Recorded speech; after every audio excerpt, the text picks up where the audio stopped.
여러분 안녕하십니까. 아침의 매일경제 시간입니다. 저는 이상훈입니다. 금요일인 오늘은요. 대체로 구름이 많고 남부지방과 제주도에는요. 내일까지 비가 내린다고 합니다.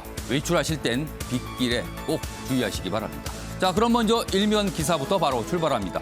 먼저 매일경제 일면 톱기사입니다. 금융위원회 플랫폼 기업 규제 예외 유예도 없다. 지금 주식시장, 특히 이 사안으로 굉장히 민감한 반응을 보이고 있죠. 고승범 금융위원장, 기존 금융권과 동일한 규제 원칙 적용한다. 이렇게 얘기했습니다. 그렇다면 아무래도 플랫폼 기업들이 부담을 느끼게 되는 상황이다. 이런 분석이죠. 금융위 업계 간담회, 그리고 이런 가운데 네이버, 카카오 주가 이틀째 하락하는 모습을 보였다는 겁니다. 다음은 중앙일보 확인해 보겠습니다. 낮엔 공장, 밤엔 택배, 57만 명이 투잡을 뛴다. 어떻게 보면은 한 가정의 가장일 수 있고요.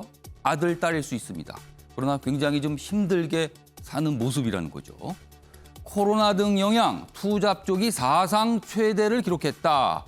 80%가 30명 미만 사업장에서 근무를 하는 상황이다. 자, 이게 어떤 세상의 변화, 흐름에 따른 걸 하지만 과연 이 모습을 어떻게 봐야 될 것인가. 여러 가지 고민을 던지고 있습니다. 이번엔 서울신문입니다. 기사가 이쪽 끝에 위치하고 있습니다. 북한, 베이징 올림픽 출전 못한다. 국제올림픽위원회 IOC가 중징계 결정을 했어요. 제재를 하는 겁니다. 도쿄올림픽 불참했다. 내년까지 자격정지다. 자격정지가 되면은요, 어떤 나라의 이름을 걸고 출전 못하는 겁니다. 다만 선수 개인 자격 출전은 가능합니다. 자, 출전 배당금도 몰수했고요. 이 액수는 수백만 달러로 추산됩니다. 특히 북한이 이 부분을 굉장히 뼈아파할 것이다. 이런 분석이 곁들여져 있습니다. 마지막으로 동아일보 보겠습니다. 기사가 이쪽 아래에 있습니다. 재난지원금 왜 안 주나? 이런 항의가 폭주하자 여당 대상 확대할 수 있다. 이런 얘기가 나왔습니다. 원래 정부가 생각했던 거는 소득 하위 88%. 근데 실제 계산을 해보니까 84% 정도밖에 안 된다는 얘기 나왔죠. 그리고 그 경계상에 있으신 분들이 불만 제기를 했거든요. 그러자 이 일을 좀 가능하면 많이 받아주자. 이런 분위기입니다. 그렇게 되면요 90%까지 늘 수도 있다. 그럼 이게 어떻게 된 건가? 이런 지적이 나옵니다. 아래로 가겠습니다. 야당에서는요, 애초부터 이거 형평성에 문제 있었다. 오락가락이다. 이런 지적이 나오고 있습니다. 자, 지금까지 일면기사 짚어봤고요. 오늘도 뉴스의 의미를 깊숙하고 풍부하게 읽어주실 네 분께서 자리하셨는데요. 한 분씩 소개해드리겠습니다. 먼저 화면 가장 맨 왼쪽에 윤경호 MBN 논설위원 자리하고 계시고요. 그리고 오늘은 특별히 두 분의 현역 국회의원 자리하고 계신데요. 여야에서 모셨습니다. 먼저 정춘숙 더불어민주당 의원 자리하고 계시고요. 안녕하십니까. 그 옆에는 이영 국민의힘 의원 나와 계십니다. 그리고 마지막 자리에는 최수영 시사평론가 앉아 계십니다. 안녕하세요.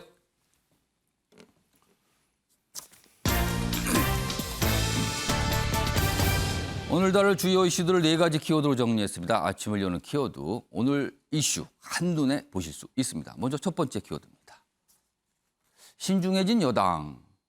이른바 고발 사주 의혹과 관련해서 여러 가지 사안들 매일같이 뭔가 나오고 있죠. 이런 가운데 윤석열 전 검찰총장이 부른다면 기꺼이 국회에 나가서 얘기하겠다. 나갈 의사 있다. 이렇게 얘기했죠. 앞서서는 여당에서도 그런 요구가 있었는데 지금 어제 분위기는 약간 여당에서 신중한 모습이에요. 부르는 게 과연 맞는가? 부작용이 혹시 없을까? 이런 분위기가 좀 읽히고 있습니다. 첫 번째 키워드입니다. 두 번째 키워드는 역전극 물음표가 돼 있고요. 역선택 물음표가 돼 있습니다. 명확하게 아직은 모르겠다는 거죠. 홍준표 국민의힘 의원, 최근 야당 대선 경쟁에서 지지율이 약진을 하고 있습니다. 굉장히 빠르게 상승하는 모습을 보였죠. 오늘도 지지율 결과가 좀 나와 있는데요. 과연 그 배경, 그리고 과연 앞으로 어떻게 될 것인가, 정치권의 관심사로 떠올랐습니다. 자, 세 번째 키워드는 결혼 좀 합시다. 이게 무슨 얘기일까요? 결혼을 당사자끼리 하면 되는데 문제는 예식장 문제입니다. 사회적 거리두기 때문에 여러 가지 좀 제한을 받고 있거든요. 그 과정에서 예비 신혼부부들이 어려움을 겪고 있다. 그래서 강한 불만을 나타내고 있다는 겁니다. 마지막 키워드는 플랫폼 기업입니다. 대표적으로 네이버, 카카오죠. 일명기 사태 잠시 짚어봤는데 이와 관련해서 여러 가지 얘기가 있고요. 오늘 기사로 좀 준비되어 있습니다. 깊게 다뤄볼 예정입니다. 자, 그럼 아침에 매일경제 본격적으로 출발하겠습니다. 첫 번째 이슈는 지금 정치권을 흔들고 있죠. 이른바 고발사주 의혹과 관련된 내용들 매일같이 나오고 있습니다. 먼저 첫 번째 기사 좀 준비했는데요. 보겠습니다. 제보자라고 주장하는 인물이 언론 인터뷰를 했습니다. 그리고 그분은 본인이 대검에 공익신고자 신청을 했다고도 했습니다. 그렇다면 공익신고자와 제보자가 이 인터뷰에 따르면 같은 인물인 겁니다. 보겠습니다. 내가 공익제보했다. 그리고 김웅 의원이 작년 대검에 고발장 내라고 했다. 굉장히 구체적인 진술을 하고 있습니다. 좀 더 보겠습니다. 자, 김웅 의원이 당시는 전 의원이 아니라 후보였죠. 당시 김웅 의원이 준 자료 당에는 전달을 안 했다는 겁니다. 또 이것도 굉장히 주목되는 진술이에요. 그리고 언론에 알렸지만 공작과는 무관하다. 현재 여야 어느 캠프에도 안 속해 있다. 그동안 이와 관련해서 여러 가지 얘기가 있었는데요. 그리고 손준성 검사인 줄도 몰랐다. 이른바 텔레그램에 그 이름이 담겨 있었잖아요.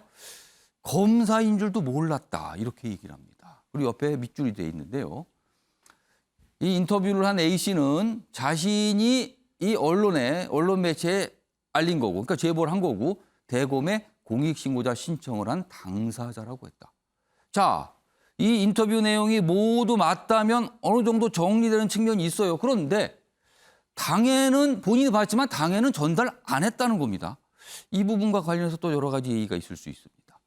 자, 그럼요. 먼저 이와 관련해서 어제 국민의힘 내부에서도 얘기가 있었고요. 어제 국회에서도 권익위원회 쪽에서도 얘기가 있었는데요. 확인해 보겠습니다. 들어보시죠. 김웅 의원을 상대로 물어봐야 되겠다라고 하고 있는데 기자회견까지 한다고 해서 기자회견을 봤는데 이제는 또 혼란에 빠졌죠. 그래서 지금부터는 당이 이제 사실관계 확인 작업에 들어가야 하는 상황이 됐어요. 법의 규정을 따라야 된다 생각합니다. 최종적인 판단 권한은 권익위에 있습니다. 관련 기사 하나 더 이어가 보겠습니다. 역시 이제 어제 또 알려진 내용이죠. 최광욱 고발장 초안 정점식 의원실 거쳐 작성자한테 갔다. 이렇게 되면 또 이게 뭔가 흐름이 당시에 있었다는 거죠. 야당 공신라인 통한 전달 뭐 이런 제목이고요. 김웅한테 간 고발장과 상당히 비슷한 문건이다. 정점식 당시 법률자문위원장이 보좌관이 받아서 당무감사실에 넘겼다. 그러니까 뭔가를 받아서 당에 넘겼다. 그런데 그게 도대체 어디서 나왔는지는 모르겠다. 앞서서는 제보자, 공익신고자라고 밝히신 분이 인터뷰를 했어요. 그런데 문건을 당에 전달은 안 했다. 다만 김용 의원이 뭐 대검에 고발장 뭐 내라고 했다. 이렇게 진술한 겁니다. 굉장히 좀 혼란스럽습니다, 지금. 자, 최수영 평론가. 네. 받았는데 전달을 안 했다. 근데 여기는 뭔가 당무감사에 넘겼다. 근데 초안은 어디서 나오는지 모르겠다. 이거 어떻게 된 상황일까요, 이게? 그러니까 정말 일주일간 우리 사회를 극도로 혼란스럽게 만든 이 예. 사안은 사실 제가 보기에 세 가지가 쟁점입니다. 그러니까 예. 첫 번째가 4월 고발장 그 고발장에 그게 그 고발장 진실이냐 예. 이게 진위 여부를 가리는 게 가장 아. 우선인 거고 두 번째가 지금 제보자들이 헷갈리고 있잖아요. 예. 지금 당초 제보자로 지목된 조모 씨는 예. 나는 아니라고 아니라고 얘기하면서 또 공익제보자 신분 여부에 대해서는 확인해 줄 수 없다. 또 이렇게 또 얘기를 하고 세 번째는 이겁니다. 세 번째는 바로 지금 한 대로 4월 7일 날 접수된 고발장이 예. 8월에 정말 정식으로 접수된 고발장과 동일한 것인가? 그 4월 달에 이 메신저를 통해서 뭐 오고 왔다는 갔다는 그 고발장과 8월 고발장 무슨 정식 관계인가? 그렇죠. 그러니까 거의 뭐 복사라는 수준의 지금 얘기가 나오고 예. 있는데 그럼 이제 세 가지를 가리면 되는데 가장 중요한 지금 제보자와 관련해서 지금 오늘 뉴스가 보도하듯이 완전히 첨예에 갈리고 있는 겁니다. 자, 예. 그렇다면 지금 한겨레가 보도한 저 최강욱 고발장 초안 그 작성자가 같다는 것은 예. JTBC가 보도한 것과는 또 다른 내용이거든요. 약간 좀 내용이 달라지고 상충되는 있어요. 내용입니다. 예. 그러니까 그렇기 때문에 저는 이제는 이제 이렇게 너무 많은 사안들이 지금 얽혀가지고 더 헷갈리게 됐단 예. 말이죠. 그러니까 저는 기본적으로 지금 가릴 수 있는 건 가려야 된다고 봅니다. 일단 메신저, 그러니까 고발장 전달했다는 사람의 제보자에 대한 신원은 최소한 공개하진 않더라도 예. 수사기관과 그 지금 조사하고 있는 대상들에 대해서는 충분히 여기에 대해서는 입증을 시킬 필요가 좀 있다라는 의혹을 좀 해소할 필요가 있다는 것과 4월 7일 날 갔던 고발장이 지금 정말 저렇게 정점식 의원실을 거쳐서 갔다면은 이거는 정말 굉장히 심각한 정말 행위가 될 수 있기 때문에 예. 지금 국민의힘 내부에선 그 공명선거 추진단 이거 조사하기 위해서 출범한 김재원 의원 단장으로 한 기구가 있습니다. 예. 이 사안부터 밝혀야 됩니다. 이 사안부터 먼저 내부 조사 가능할 수 있습니다. 왜냐하면 보좌관이 저렇게 또 얘기를 했기 때문에 예. 그렇다면 이 고발장의 진실은 무엇이냐. 이렇게 하나하나 좀 퍼즐을 압축시켜 나가야지 이것을 펼쳐놓고 본다면 전혀 이것은 연관성이 너무 떨어져 보이기 때문에 이 부분에 대해서는 좀 축소하고 이렇게 좀 전략적으로 좀 이렇게 나누어서 분리시켜가면서 접근해야 될 걸로 봅니다. 4월에 고발장이라고 불리는 문건이 두 가지 정도가 있었거든요. 뭐 그중에 한 가지가 8월에 등장하는 고발장과 과연 어떤 관계가 있는가, 어떤 흐름이 있었는가, 없었는가, 뭐 이런 부분입니다. 지금요, 쟁점은요. 윤경호 의원님, 지금 대검에서 들여다보고 있거든요. 자, 그런데 이게 당사자들은 좀 강하게 또 부인하고 있어요. 이게 속 시원히 밝혀질 수 있을까요? 그러게요. 지금 JTBC하고 인터뷰를 한 공익신고자라고 하는 저 익명의 저 예. 주장이 김웅 의원하고 비슷하게 돼버렸어요. 김웅 의원은 기자회견 한다고 뭔가 해명하겠다고 해놓고 하나도 기억 안 난다고 맹탕이라는 평가를 받았거든요. 발뺌을 시종일관 발뺌을 해버렸지 않습니까? 그러나 그 공익신고자의 얘기를 놓고 봐도 김웅 의원은 중요한 지금 키 플레이어예요. 이번 사태. 그렇습니다. 그리고 등장한 게 정점식 의원인데 정점식 의원은 어쩔 수 없이 당의 법률지원단 단장 역할을 하고 있지 않았습니까? 예. 그러니까 거기가 아마 창구일 것이다라는 막연한 추정이 가능하죠. 그렇다면 강제 수사권이 없긴 하지만 예. 당내에 뭐 무슨 공익 하여튼 뭐 규명을 하기 위한 단을 만든다고 했지 않습니까? 예. 그 조직에서 김웅 의원과 정점식 의원을 통해서 과연 문건이 어떻게 전달이 됐는지 예. 그리고 그 전달된 문건이 이번에 뉴스버스라는 매체에서 보도한 것처럼 정말 현직 검사인 손준성이라는 검사가 작성을 했는지. 예. 그러나 이 대목은 이제 검찰의 감찰이나 예. 아니면 강제 수사를 통해서만 밝혀질 수 있는 거죠. 예. 그러니까 대목대목의 등장인물들에게 당사자들의 의견이나 해명만을 맡겨놓으면 예. 전부 다 난 기억 안 난다, 나 하지 않았다 발뺌으로 일관하니까 예. 지금 이 대목에서는 당 차원에서 할 수 있는 진상조사를 좀 더 강도 높게 해서 김웅 의원의 역할, 정점식 의원의 예. 역할 이걸 명확하게 밝혀주고 그다음에 제보자는 뭐 손준성이라는 이름 나오는 당사자가 검사인지도 몰랐다. 이것도 제가 보기엔 상당히 신뢰를 떨어뜨리는 얘기 같아요. 예, 그러니까 이런 식의 신뢰를 떨어뜨리는 얘기들에 우리가 그냥 따라만 가면 이거 정말 혼란에 빠집니다. 나중에 이번 사태는 전 뭐 누차 여러 번 얘기했습니다만 정말 본질이 흐려져 버릴 가능성이 굉장히 높습니다. 예. 이를테면 박근혜 정권 때 십상시에 문건이 유출됐더니 십상시의 존재보다는 문건 유출 경위를 놓고 온 언론과 그렇죠. 수사기관, 분위기가 약간 그런 쪽으로 간 경향이 청와대가 있었어요. 그거에 다 들었다 예. 놨다 했지 않습니까? 본질을 다 흐려버리거든요. 이번도 그렇게 될 가능성이 높기 때문에 지금 말씀드린 그 대목에 등장하는 사람들에게 예. 조금 더 강도 높고 강제가 부여되는 조사가 이루어져야 될 것 같다는 생각이 듭니다. 지금 국민의힘 내부에서 뭔가 좀 들여다보겠다, 조사를 해보겠다고 하지만 당사자로 꼽히는 김웅 의원은 많은 사안에 대해서 기억이 안 난다라고 하고 있고요. 정정식 의원 경우도 처음에 이 문건 어떤 초안 모르겠다라고 또 얘기를 하고 있거든요. 그래서 어느 정도나 밝혀질 수 있을지 약간 뭐 이런 지적도 있고요. 이런 가운데 공수처가 과연 이번에 나설 것인가? 왜냐하면 현역 검사가 등장을 하기 때문입니다. 뭐 이런 것도 좀 주목을 받고 있습니다. 자, 이런 가운데 이 사안과 관련해서 약간 파생된 문제죠. 여당에서는 윤석열 전 검찰총장이 뭔가 관련돼 있지 않을까 강한 의혹 제기를 하고 있는 거죠. 그래서 얼마 전에는요, 윤 전 총장이 국회에 나와서 뭔가 질문받고 답변하세요. 이런 입장을 냈습니다.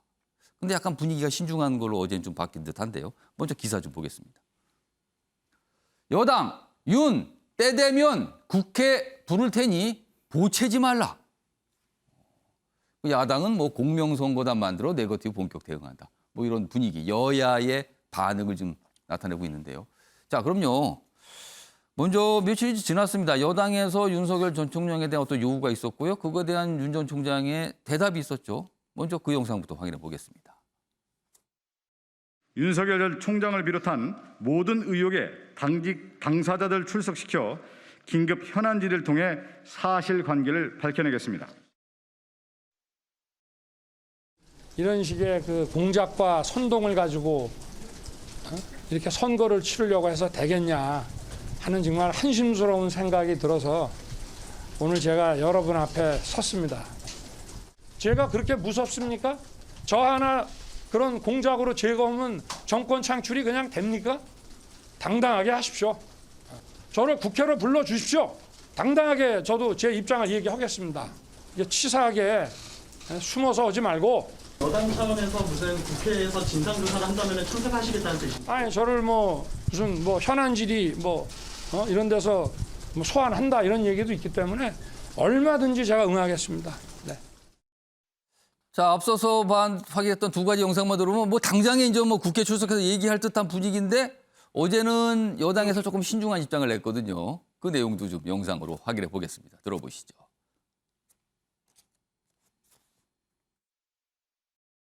윤석열 후보는 국회를 우습게 보는 것 같습니다. 때가 되면 다 부를 테니 보채지 마시기 바랍니다. 그 정도의 무게는 아니라고 보여지는데요. 본인이 막 얘기하고 싶다고 나오는 게 국회는 아닙니다. 자, 정춘숙 의원님. 일단 윤석열 전 총장 국회 출석. 그러니까 구체적으로는 법사위가 되겠죠. 뭐 긴급 현안지 다시 열어서 거기에 출석시켜서 질의응답 과정. 이걸 처음에 요구했었는데 약간 좀 신중해요.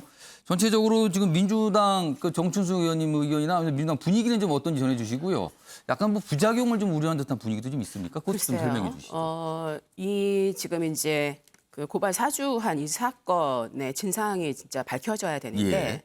이 사건이 어떻게 제대로 진상이 밝혀지냐에 따라 다르긴 하겠지만 이게 검찰 권력의 사유화라고 하는 측면에서 예. 제가 듣기로는 일부 검사들도 굉장히 분노한다 뭐 이런 얘기를 또 제가 전해드리기도 예. 했거든요. 그래서 이 문제는 사실은 저는 예. 그 강력한 아까 이제 여러 전문가들도 말씀하셨습니다만 강제 수사를 통해서 예. 그 내용을 밝혀야 합니다. 지금도 뭐 전혀 기억이 안 난다는 뭐 그 기억이 왔다 갔다 하는 김웅 의원을 비롯해서 어디서 봤는지 모르겠다라고 하는 정점식 의원까지 예. 이 사건의 실체가 안 밝혀지고 있어요. 근데 그렇습니다. 지금 이 윤석열 그 전 검찰총장이 있을 때 발생한 사건이고 그렇다고 한다면 지금 이 문제와 본인은 강력하게 지금 자기는 관계가 없다고 주장하는 예. 이 손준성 그 검사 같은 경우를 예. 사실은 굉장히 조사할 수밖에 없고 지금 이제 감찰이 이루어지고 있다 이렇게 지금 우리가 듣고 있지 않습니까? 예. 그럼 윤석열 그 전 검찰총장도 뭐 당연히 얘기해야죠. 자기가 충분히 설명해야 됩니다. 근데 지금 뭐 공작 정치다 이러면서 덮어 씌우기로 이 상황을 빠져나가려고 하는데 그럴 수는 없고요. 예. 그다음에 국회에서는 다 절차라는 게 있습니다. 예. 그리고 누구나 아무 때나 막 와가지고 얘기할 수 있고 이런 건 아니고 그렇기 때문에 신중하다라기보다는 예. 저는 뭐 관련 충분하게 우리가 얘기하고 물어볼 수 있는 그런 절차를 저는 마련한다고 생각을 합니다. 그리고 사실은 뭐 국회가 뭐 누구를 무소하고 그럴 이유가 하나도 없고요. 예. 사실을 사실대로 밝히고 이런 과정이 저는 반드시 필요하다고 생각을 합니다. 그러면 뭐 저는 이루어질 거라고 생각해요. 양식이나 시기가 좀 다를 답변할 필요는 뿐이죠. 있지만 지금 절차와 시기를 좀 잡을 필요가 있다. 이 그럼요. 말씀이신 건가요? 네네. 그냥 아무 때나 막 가서 뭐 얘기하고 뭐 이렇게 하는 게 아니지 않습니까? 뭐 불러라 뭐 이런 얘기 나갈게 이런 건 아니죠. 예. 어제 이제 윤호중 원내대표가 때가 되면 부를 테니까 그러니까 여기 보면 기다리세요. 약간 이런 의미로 봐야 된다는 말씀이고요. 자, 이영 의원님. 네. 국민의힘 분위기는 윤석열 전 총장의 국회 출석 약간 동의하는 분위기입니까? 아니면 이건 절대 안 된다 이런 분위기입니까? 아직 그런 단계는 아니고요. 지금 이 사건이 터진 지 한 일주일 정도 됐는데요. 그 관련자분들이 또 이제 인터뷰도 하고 있었고 공식적으로 기자회견을 통해서 상황이 어떤지를 밝히겠다고 했었기 때문에 예. 그 기간까지는 사실은 관망을 했던 것이 맞습니다. 근데 이제 김웅 의원의 기자회견 이후에 예. 뭔가 이렇게 종식되는 분위기가 아니라 예. 조금 더 이 상황이 더 애매해지는 부분도 일부 있고 예. 또 정점식 의원께서 법률지원단장 그 당시는 아니었고요. 지금 근데 그 직접적으로 고발장을 건넸다라는 것이 또 어제 나오면서 예. 아 이제는 이런 의혹들을 계속 가져가는 것이 당 차원도 그렇고 대선 후보인 윤석열 후보에게도 바람직하지 않다라고 지금 생각을 해서 예. 그 공명선거단을 당 차원에서 이제 구성을 했습니다. 그래서 물론 문제점들은 뭐냐면 이것이 처음부터 당 차원에서 기획하고 진행된 것이면 예. 진행 상황이 다 문서화되어서 있을 수 있는데 지금 그렇지 않아서 명확하게 의혹을 해소할 예. 수 있을지에 대한 고민을 당 내부적으로는 하고 있는데요. 예. 이제 조사단이 꾸려졌기 때문에 또 검찰 내부적으로도 감찰단이 꾸려졌기 때문에 예. 이젠 공식적인 조사가 가능할 걸로 봅니다. 제가 드린 질문엔 답을 안 하셨어요. 아니 그래서 그런 그러니까 차원에서 그런 분위기가 있는지 아니면 그거는 절대 안 된다는 아니, 분위기가 더 강한 건지. 그래서 결론을 드리면 예. 사실 윤석열 전 총장도 그날 예. 감정적으로 좀 이게 명확하게 무언가를 해서 해결할 수 있는 부분이 결국은 본인한테 이제 오는 분위기니까 예. 그럼 나라도 나가서 얘기를 하겠다라는 뜻으로 얘기를 한 거지 예. 그게 뭐 반드시는 아닌 것 같고요. 이제 공식적인 프로세스가 진행됨에 따라서 필요한 부분이 있으면 당 차원이든 국회 차원이든 요청이 있을 때 진행될 것 같습니다. 두 분 현역 의원께서 두 분 다 모두 좀 약간 신중하게 말씀을 하셨어요. 여러 가지 가능성을 좀 열어두시면서 뭐 아무튼 좀 거칠어지는 모습이에요. 지금 상황 자체는요. 그리고 평소 같았어도 거칠었을 텐데요. 이게 대선 주자와 또 관련된 사안으로 나타났기 때문에 더욱더 조금 거친 걸 떠나서 험악해질 수도 있는 분위기. 뭐 과거 전례를 좀 보면 그렇습니다만 이런 분위기도 좀 감지되고 있습니다.